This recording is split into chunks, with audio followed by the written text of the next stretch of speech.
In my quest to leave a mark on the culture and make hip-hop proud, I'd like to welcome you all to another episode of The Essence. I am your host, KB Tyndall, and The Essence is presented by Tent TV.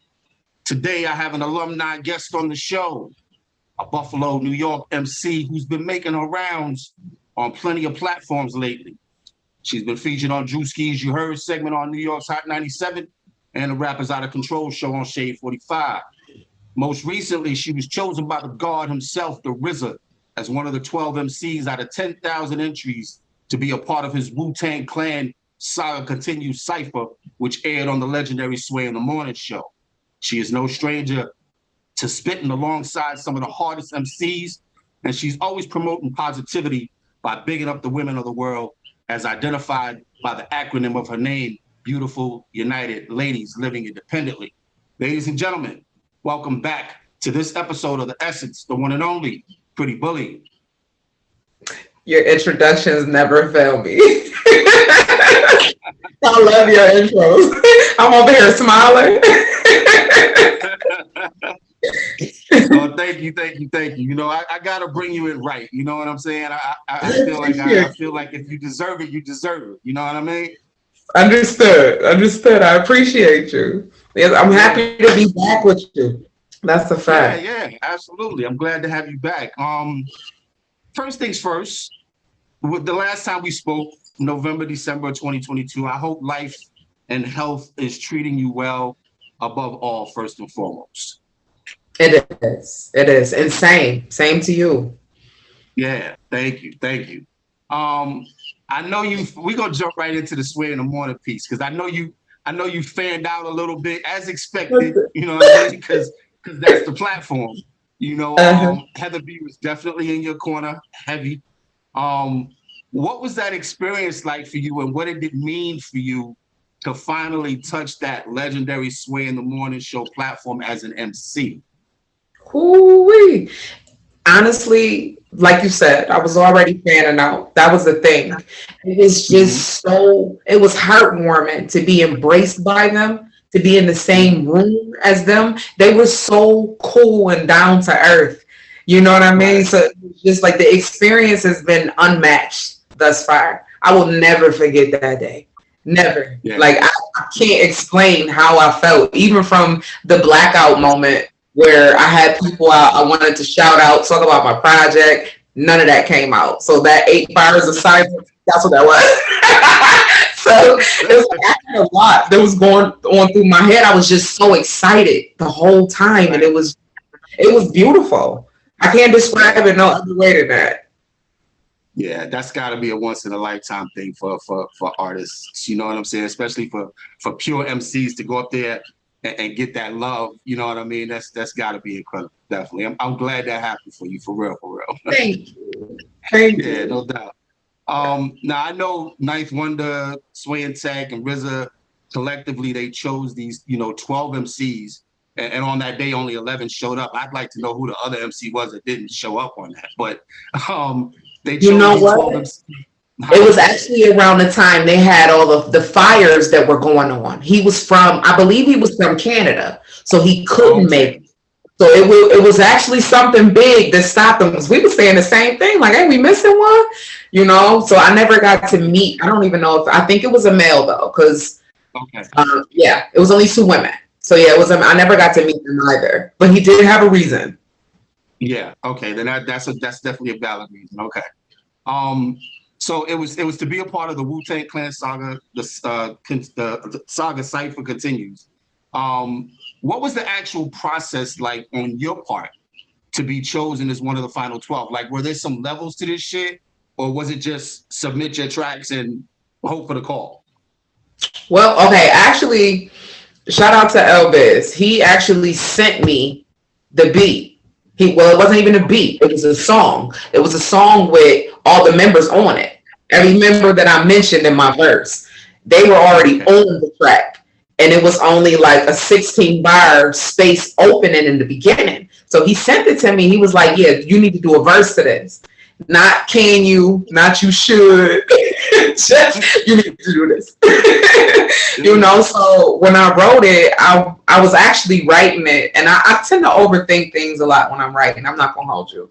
So when I got to like my last 4 bars, I'm like, I gotta find a way to mention every legend that's on this track. You know, so I incorporated all of the names in it, and it took me a while. I'm not gonna hold you because it don't take me long to write, but to find a way to put Capadonna's name in there, it was a little rough. I figured it out. It took me a second. Like I'll probably say, I think I slept on that for probably like a week just to see how I would end it. You know, so that writing process was different for that one for me. Okay. Yeah. You had to do that one justice. You had to bring your A game. Exactly. You know what I mean? You couldn't come in there half-assing on that one at all. Absolutely. So that one was a little different for me. So like as far as them choosing, we got an email first saying that I was going to be a part of the top 12. So we didn't even know that we were going to be spitting or doing any of that. We all thought it was a part of that verse that we submitted for that Wu-Tang track, because we thought it was a contest and somebody was winning. We didn't find out until we actually got there for Sway in the morning. Sway told us, was like, no, this is not a contest. Y'all all winners. We just want to give y'all the opportunity to spit. I'm like, oh, this is dope. Like, this is where the cheeses start coming in. You know what I mean? Like, the whole experience was crazy. It was crazy. Yeah, that shit is so dope. Definitely. From that experience, should we be looking for some work with you and RZA behind the boards? I would love that. And I'm going to speak that into existence. That's what I'm going to say. I would absolutely love that. Anybody that was in that room or in the vicinity of, I would absolutely love that. Okay? Yeah, definitely. We need that. We definitely need that. I ain't even going to hold you.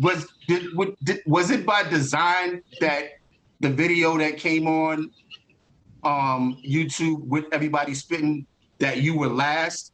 Like, did it like happen that way, or was the video edited to make it look that way? I actually went last, but that is not how it was supposed to go. Like when Sway told us that we were going to be, you know, that we were all winners and he wanted us to all have our time to shine on the platform, that is when he gave us numbers. He was like, you know, he called our name and told us when we were going to go. I was not last.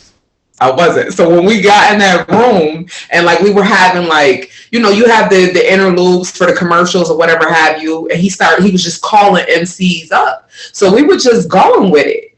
So at the end, he was like, well, yeah, I want Bulli to go last so she can stand next to RZA. No pressure. I said, my eyes got all big. I said, okay, all right. And this is where the 8 bars came. I lost all of it. I'm like, okay, you got to focus. So we got so that was a dope experience. That's crazy. Yeah, you definitely deserve to go last. I'm not gonna lie, you bodied that shit without a doubt. Absolutely, man. Yeah, absolutely. I know your stock had to rise after that appearance. I know yesterday's price can't beat today's price. You know what I'm saying? After something like that. How has that what has that experience brought to you, you know, business-wise? Business-wise, it's been crazy. It really has, because now I can't say noticed because I believe I was noticed already. Now I'm being acknowledged by people in rooms that are of a higher stature. You know, so yeah, business is nice. Good. That's how it's supposed to be. Yes, sir. So thank you, Sway. Thank you, RZA. Absolutely. Your track Basic, Broads Always Secretly in Competition. The title pretty much says what it's all about. I'm sure there's something that sparked your mood to write that. So without necessarily throwing anybody under the bus, can you tell me, like, what was the final straw for you to actually sit down and say, I need to write a track like this? All the cattiness in the industry is ridiculous. So many women going at each other's necks, and it's like, why? Like, for what? You know, you 1 second you see them together in pictures like they friends. Next thing you know, they airing out everybody dirty laundry. It's like, 'cause you've been in competition with her from the beginning. Right. Yeah. You know, like just to see it, it's just like, and nobody likes to draw attention to the negativity part of it. You feel what I'm saying? Of how it rooted, so to speak. But they want to shine the light on the beef. You know, it's like, no, this was never a friendship. They've always been beefing secretly. Right. You know, this is why my circle is like non-existent. It's like a triangle. Okay. Right. Yeah. I tell you all that shit. Man. Yeah, definitely. And you know that, and it sucks that it's that way, because today more than ever, women are getting more light. You know, it used to be there could only be one at the top, maybe a close second, but now there's an influx of women that actually fucking rap. You know what I mean? So it really shouldn't be like that. It really shouldn't, and it's disheartening. It really is. So just to be so close to things like that, I felt like I had to say something, because there's so many women out here like myself that we do support other artists. We encourage other artists to do things. You know what I mean? But that's never shown. It's outshined by all the cattiness because they like the way that looks. It sells. Yeah. That's you know? What sells. Yeah, exactly. That's definitely what sells. Yeah, absolutely. I heard you say on a show that I was watching the interview on there. You're talking about how bars never left. I think the person that was interviewed said something to the effect of that is almost non-existent, or it's like a lost type of art. But that's not the case. It's always been there.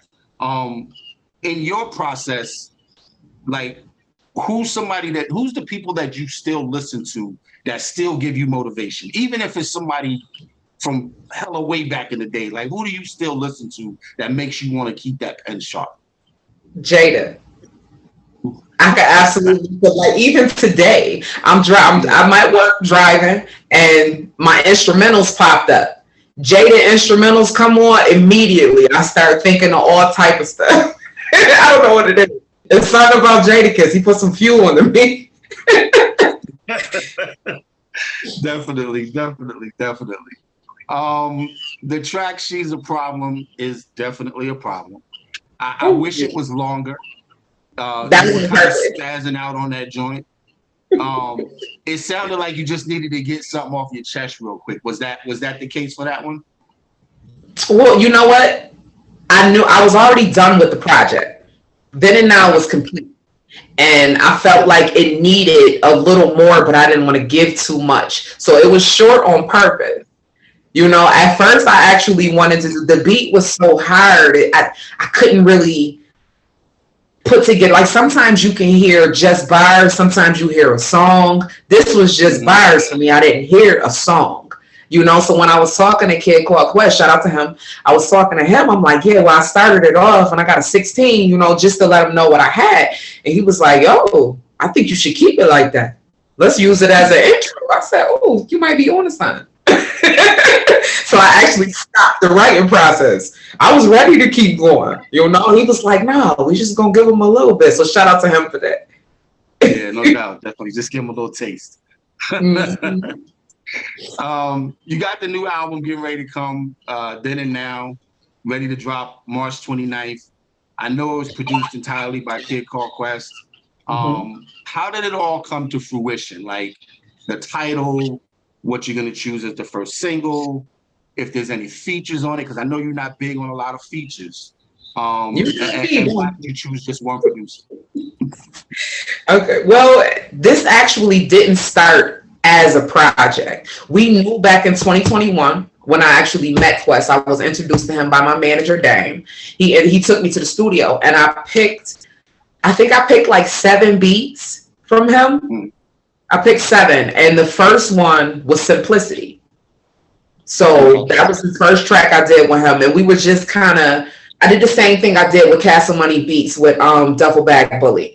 I just kind of was releasing singles. So in a way, we was getting the feel of each other. So after, let me see, we got Simplicity, Basic, and Homage. She's a Problem is also there, but that's just the sneak preview. So the project itself, it came, as far as naming it goes, it came after it was already done, because I was listening to the tracks that I had, because usually when you have a project and you name it first, now you're in a box when it comes to writing. You have to stick to the script, but as I was listening to the work that we already had, it was explaining my process, because sometimes I was feeling like reminiscing and talking about things in my past, and sometimes I'm feeling good because I just left Sway, so it was like, it was my emotional buildup from when I started to me right now. Right. So the title was, that came after the project was almost complete. I think we might have had She's a Problem and the last track left to do, but it was pretty much complete. Okay. And why choose just Kid Called Quest for the production? Why not mix it up? Was it just so perfect that you just said, fuck it, that's the way we're gonna do it? Like why do that? When we met each other in 2021, that was the goal, to actually do a project. So when we were doing the singles and getting to know one another, I don't think we were really close enough yet to formulate a project. And like sometimes you can say you want to do a project with a producer, but you don't really connect like that, and it never really happens. Like you see this happen in 2021 with us meeting. It's 2024. You feel what I'm saying? Like this baby just now being born. So like I like to be in tune with people. You learn me and I learn you. That way the work that we produce is organic. This is real. You're not just throwing me a beat and I'm talking to it. You know what I mean? Like that bond had to be built between us. So we could have absolutely put different producers on it, but thus far, and it hasn't even really been on purpose. Like when I lock in with a producer, we just kind of spit out a project. It's not even on purpose. I didn't think about it like that until just now. I hear you. I know you. I heard you briefly say in another interview that you had 3 projects already made and done. Well, now it's 4. Yeah. Now it's 4. Okay, so we're getting then and now on March 29th. Are we getting another project before the year is over? The goal is to drop every quarter. Now, how many times I drop per quarter, I'm not sure yet. But I'm locked and loaded. I'm ready. Okay. Gotcha. Yeah. What's your process like in the studio? Like is it some candles and some greenery in the air? Are you sipping on something? Like what's the energy like for you when you're in the studio? All business. I can't really speak for other artists, but from what I know of other artists, I don't record like everybody, because like I explained to you before, like in last interviews, I'm a single mommy. I got my own business going. I'm working full time. So it's like when I do go to the studio, 9 times out of 10, I already have a project written and I'm going to spit it out. You know what I mean? So I'm going to book this good 5-hour session. I'm leaving with a rough mix of my project. I'm not going in there to smoke and blow down. I can't waste time. You feel me? So we going in there, we ready already.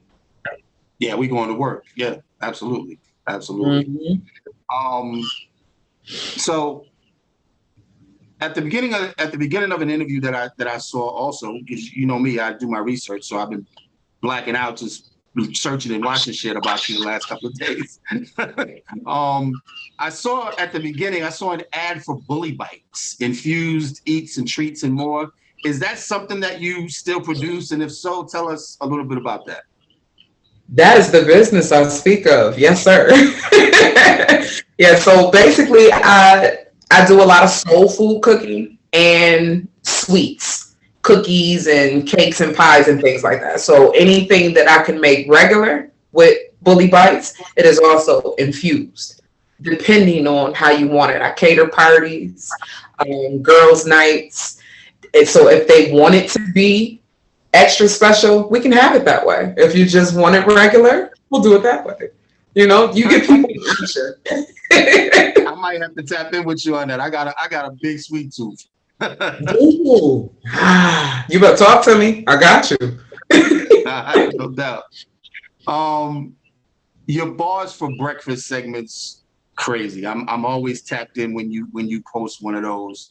Um, is that actually something you do in the morning when you get in the car to keep the craft sharp and start your day? Or do you record them previously and then depending on how you're feeling that morning, you pick one that you want to drop? You know what? When Bars for Breakfast started, it was absolutely just like the first one you said. I'm right before I go to work, I might got 10 minutes. Let me set this up and you know what I mean? But as I'm growing as a business, I had to change it because now I'm gonna need a visual for this.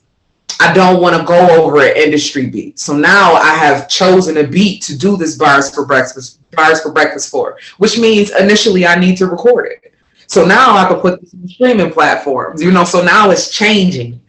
You know, this is things that I didn't know before. So the process now for bars for breakfast is a lot different than what it used to be because I see the bigger picture now. Okay. So now it is pre-recorded. Now I am doing a video, but guess what? Now I can put it up on DistroKid. I couldn't do that before. You know? Yeah, absolutely. Um, with this game being more saturated today than it's ever been in the history of hip hop, what does Pretty Bully do to maintain your independence as an artist, but yet still stand out at the same time? Keeping my integrity. Oh my God. Like I feel like so many artists, they sell out for the dollar. They get that money dangled in front of them. And if they're not comfortable or true to who they are or even know themselves yet, they're easily shifted. You know? Like when you coming into this game or been in this game already or you're around our era, you know who you are already. Right. So you're not easily influenced when somebody gets dangling some dollars in front of you. It's like, no, because you're looking at me for a reason. So if you looking at me to dangle some dollars in front of me, that means you see money in me. Mm-hmm. You know, but if you're not comfortable with yourself, you don't know that yet. Right. So Right. being true to myself, oh man, it's been a game changer. It really has. I know I'm it excited has. about it. Yeah.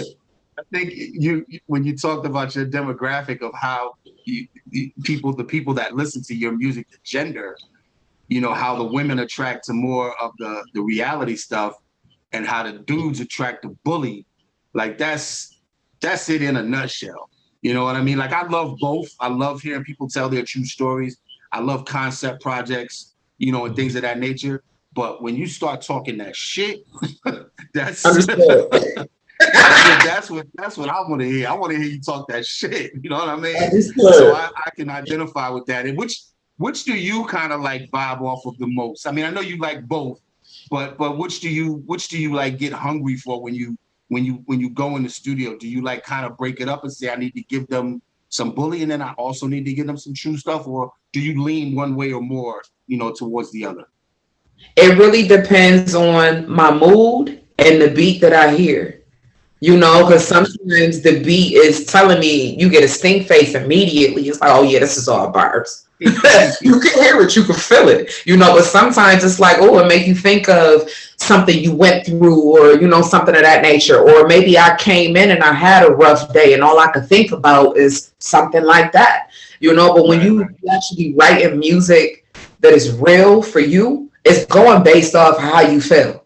You feel what I'm saying? Like you're relating to other people based on how you vent on this music. You know, so depending on what bag I'm in, that depends on what that pen gonna do. You know, like I never really know. That's what's up. That's what's up.